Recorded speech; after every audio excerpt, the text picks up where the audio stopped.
¿Qué tal? Somos Carmen Maqueboy Y César Azabache.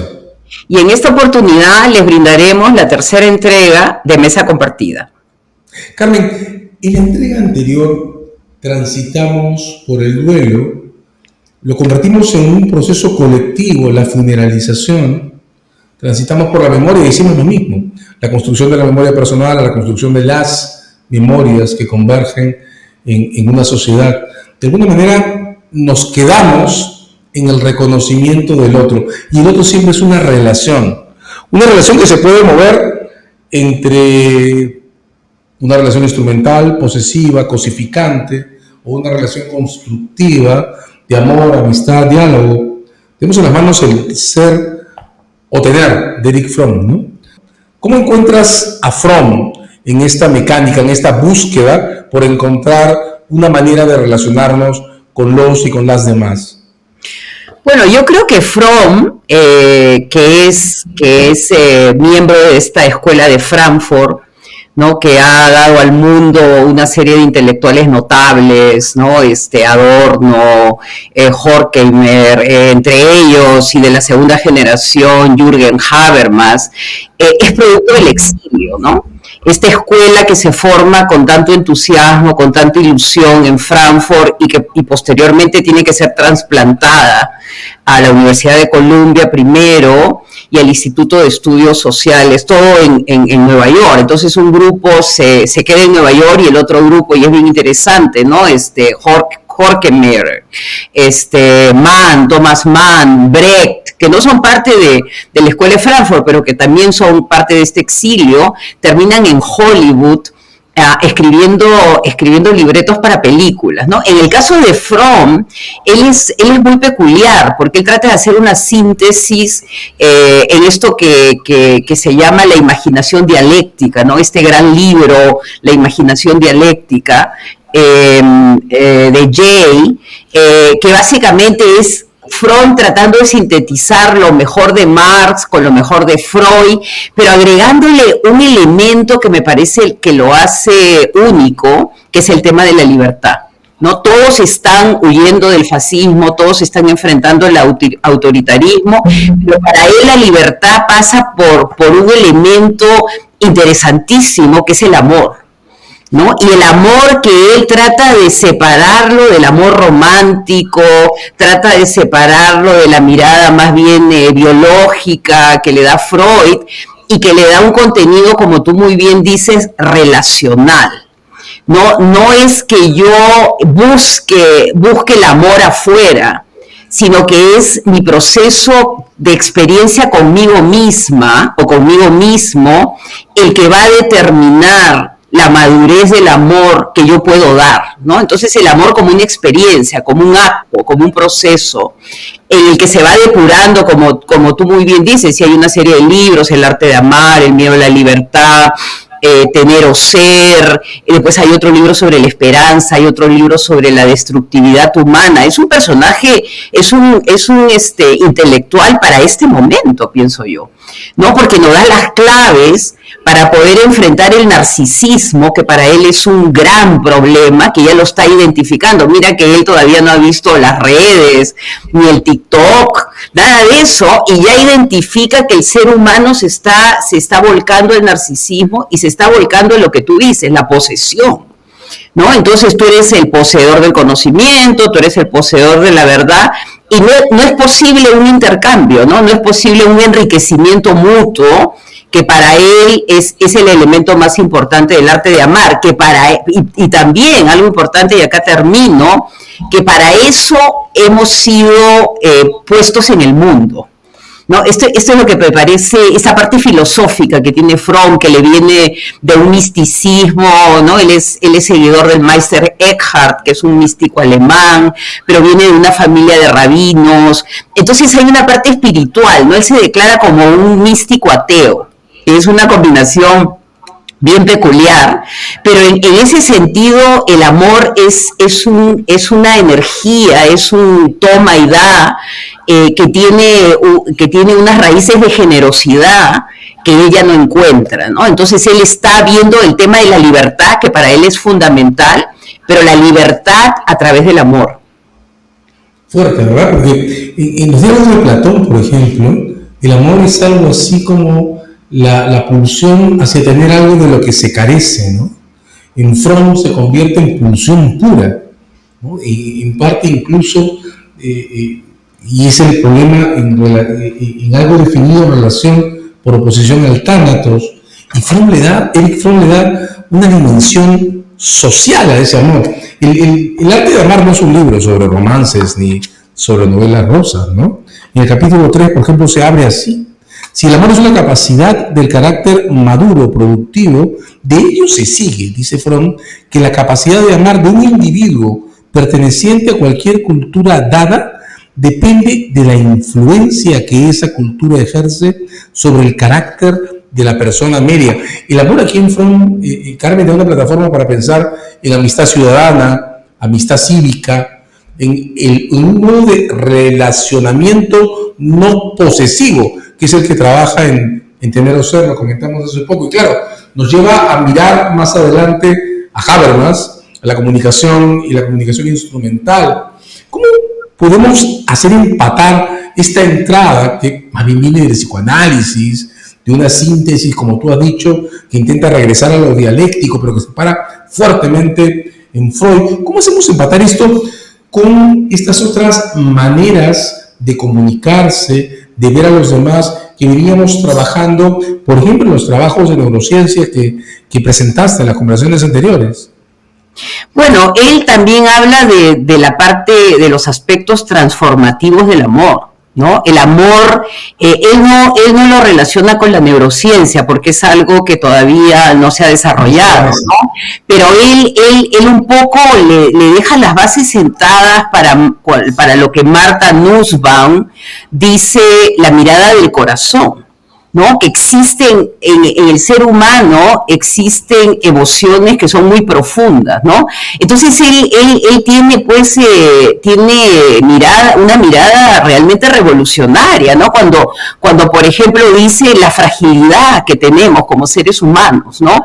Los animales vienen equipados, dice él, ¿no? Los animales vienen equipados. Por ejemplo, los salmones saben dónde tienen que poner sus huevos, los pájaros saben a dónde se van a dirigir cuando viene el frío.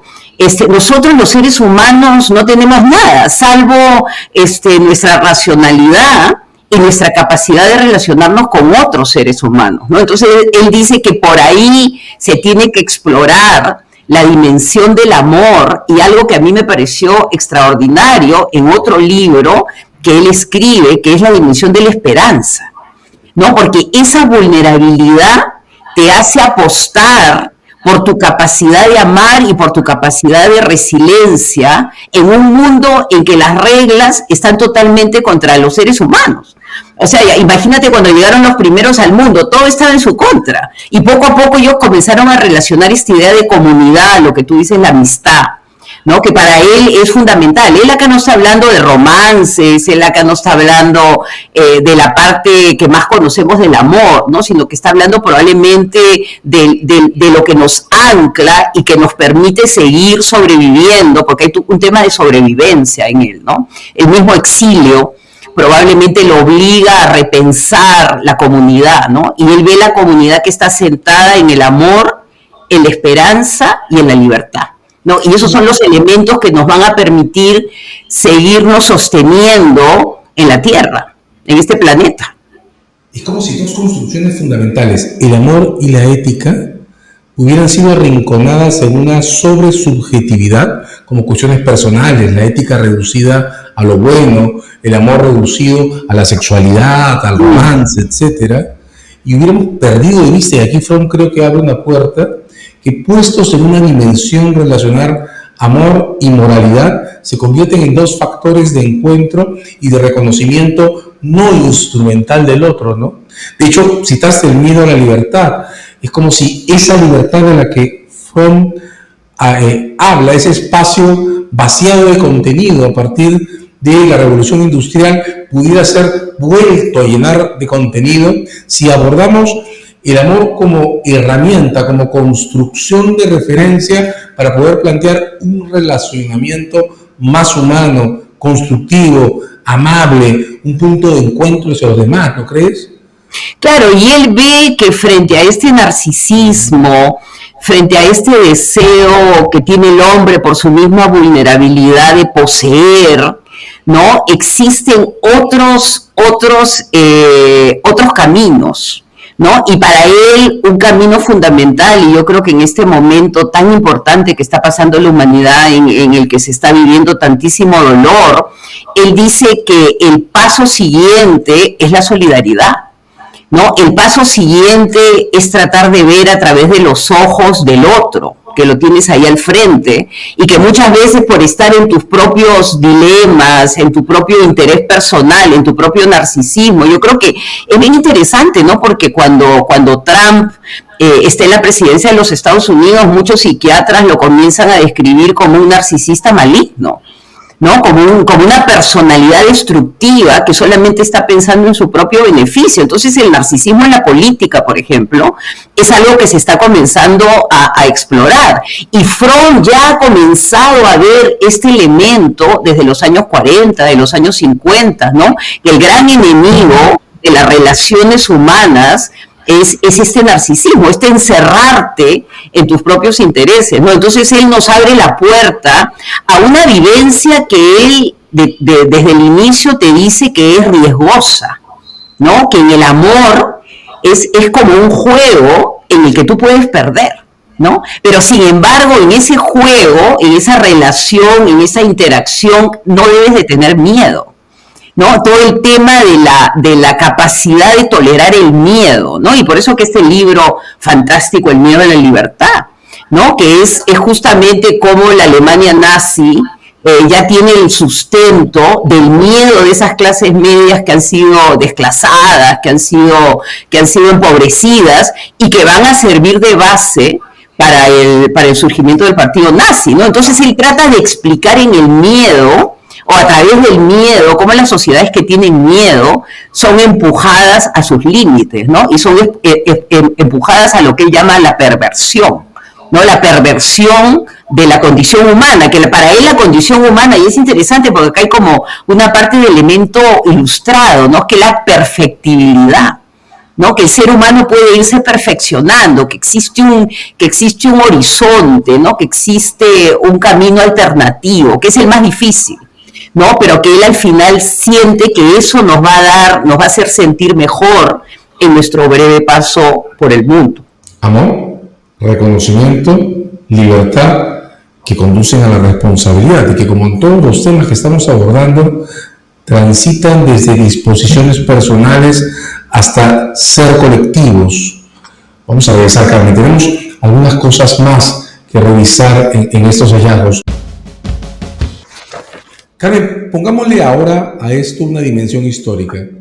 Acabas de estar en Cádiz, una ciudad que evoca muchísimas cosas, ¿no? Es la ciudad en la que se inscribió, la Constitución Española del 812, una en la que España intentó, en los tramos finales de lo que fue el imperio más extenso de Europa, volver a definir sus relaciones con las colonias.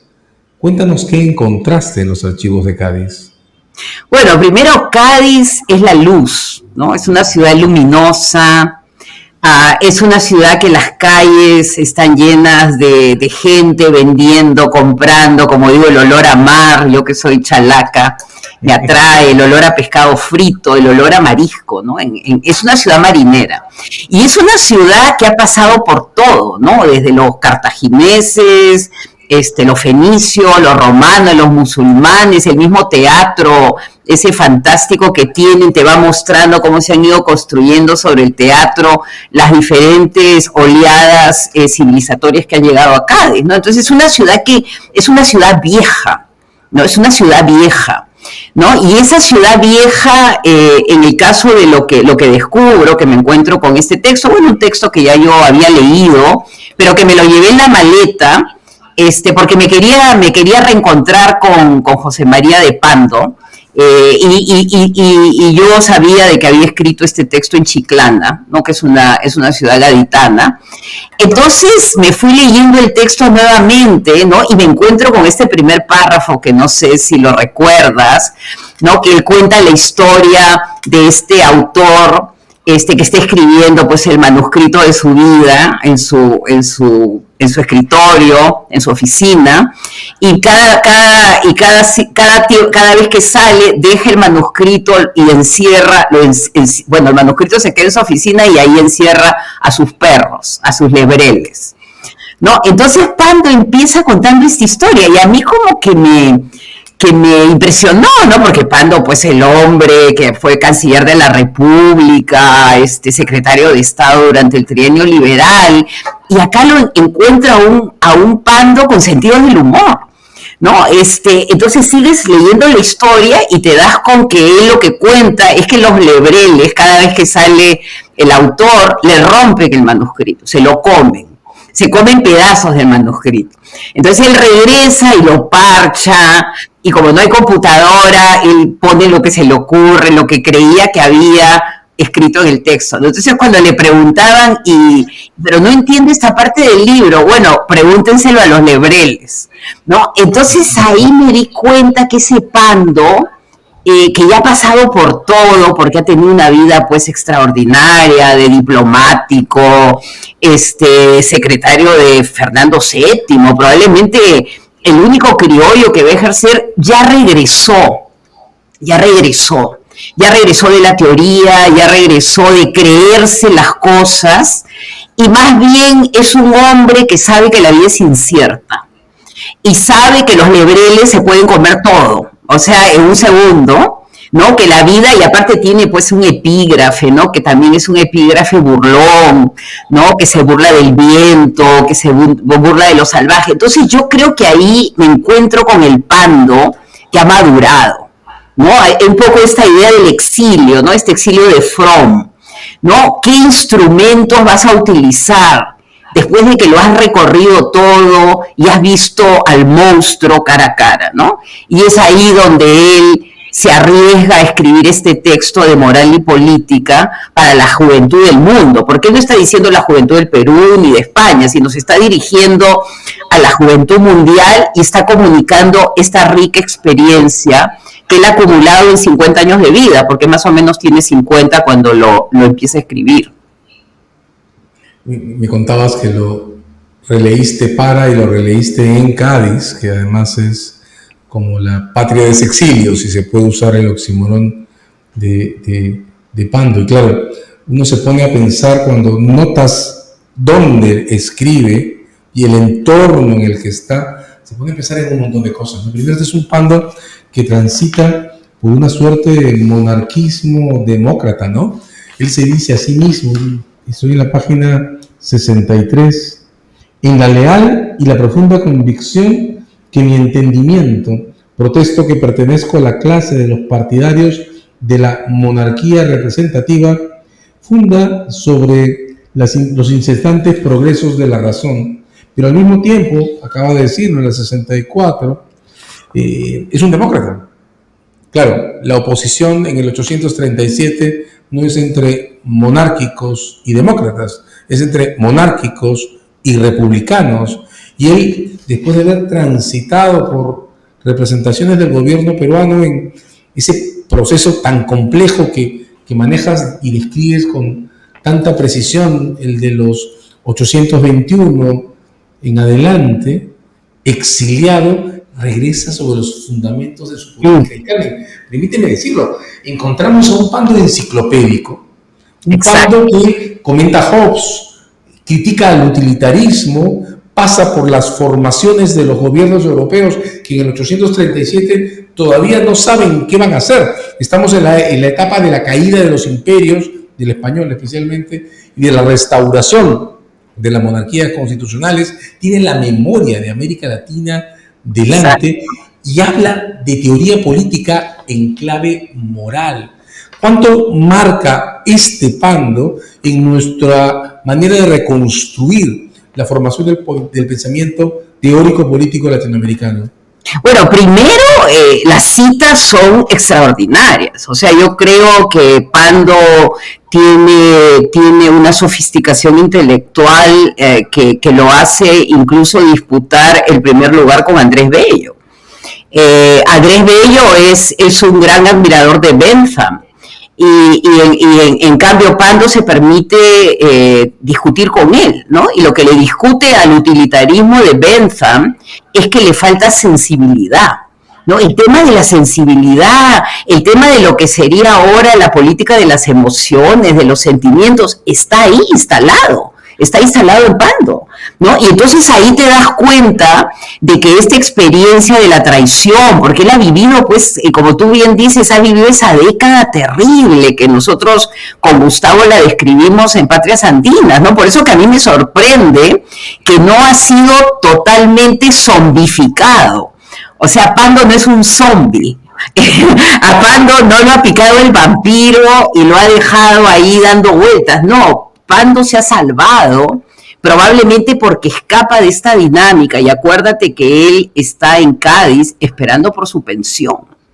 Entonces es un Pando empobrecido, que ha servido 20 años a la corona española, ha armado la Cancillería de Perú, y no tiene cómo sostenerse, ¿no? Y yo estaba preguntándole a un amigo, Mark Turner, por qué vino a Chiclana. Me dice que probablemente era el lugar más barato para vivir, ¿no? Y tenía algún amigo que le prestó la casa, ¿no? Entonces este recorrido, como tú dices, y esta pedagogía republicana, ¿no? Él está haciendo pedagogía, ¿no? Está haciendo pedagogía en una ciudad que en algún momento estuvo liberada, ¿no? Porque también tuve la oportunidad de visitar esta iglesia, este oratorio de San Felipe Neri, donde se reúnen los constitucionalistas, los que hacen la primera constitución de Cádiz, vienen de América Hispana. Pando está de secretario de Estado del trienio liberal. Entonces está en el lugar donde soñó,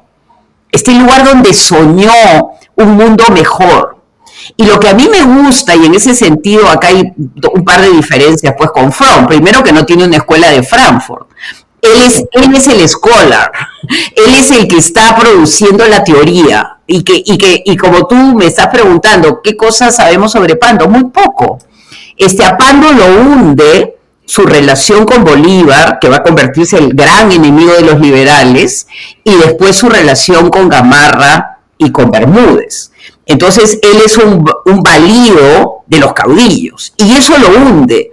Y esa fotografía de Pando de 5 años no nos permite entender esa formación previa y esa sabiduría posterior, cuando en Cádiz él se atreve a escribir una teoría política republicana para el mundo, ¿no? Entonces es una pena que esté olvidado, pero ahora está siendo recordado justamente pues en los años en que estamos celebrando la independencia del Perú.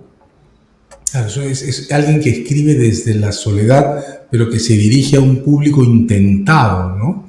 Y dice, no voy a hablar con los escépticos, quiero hablar con los que quieren formar cosas. Y al otro lado tenemos un Fromm, y claro, si nos ponemos en el 55, ser al mismo tiempo psicoanalista y marxista no debe ser fácil, ¿no? Tener una escuela y salir de ella y escribir desde los Estados Unidos con una formación europea crítica debe ser complicado. Pero factores que acumulan, Carmen, incertidumbre. Freud escribe en la posguerra, cuando Europa está teniendo que volver a organizarse y tampoco queda muy claro hacia dónde va a terminar de llegar. Y Pando escribe desde un momento en el que Europa tampoco sabe qué va a hacer, y él está en Europa y da cuenta de lo que está pasando en Francia, critica la formación del gobierno americano desde la incertidumbre. Y en ambos casos, aquí viene mi pedido al comentario tuyo, en ambos casos tenemos dos propuestas con fuerza relacional. Pando dice que está hablando de moral y habla de relaciones entre ciudadanos y habla de la forma colectiva del Estado. Fromm pasa por la libertad, por el amor, pero está pensando en psicoanalizar a la sociedad capitalista entera. Exacto. ¿Qué te dicen estas cosas? ¿Cómo suma esto? No, y es bien interesante, porque en el caso de Fromm, por ejemplo, ¿no? Es como que los dos están condenados, ¿no? Es como esta apuesta por la palabra, que volvemos a nuestro primer programa, esta apuesta por la conversación, esta apuesta por el cambio a través del conjuro de la palabra, pero que queda como legado. O sea, ellos lo dejan como un legado. Es bien interesante que en el caso, por ejemplo, de Fromm, él escribe su libro sobre la esperanza en las elecciones de los 60, cuando este candidato demócrata McCarthy, no de los macartistas, sino el otro McCarthy, el McCarthy bueno, está planteando unos Estados Unidos que vuelven a su idealismo, vuelven a sus raíces democráticas. ¿Y por quién es derrotado? Finalmente el candidato que queda, por Nixon. ¿Y qué cosa viene después? Watergate. ¿Y qué cosa viene después? Estados Unidos involucrándose en esa guerra terrible de Vietnam, el asesinato de los dos Kennedy, y todo se rompe, ¿no? Y es bien interesante que ahí Fromm, ciudadano norteamericano ya, porque logra tener la ciudadanía norteamericana, está también moviéndose dentro de lo que un compatriota de él, Bloch, va a llamar el principio esperanza. El principio esperanza se escribe en los 50 y el libro sobre la esperanza lo está escribiendo Fromm en los 60, ¿no? Entonces, por ahí siguen estos personajes, hombres de palabra, apostando, ¿no? Y yo creo que el caso de Pando es conmovedor, ¿no? Porque él termina su libro, lo publica ahí en la imprenta en Cádiz, porque Cádiz era el gran lugar para los impresores y para la difusión de las ideas, regresa a Madrid y a los 4 años se muere, ¿no? Entonces el libro queda ahí para que nosotros lo recuperemos ese legado, y como tú muy bien dices, o sea, él nos está nutriendo de su pensamiento, ¿no? Como un hombre que ha recorrido todos los vericuetos y todos los laberintos del poder, no ha perdido la apuesta por la libertad.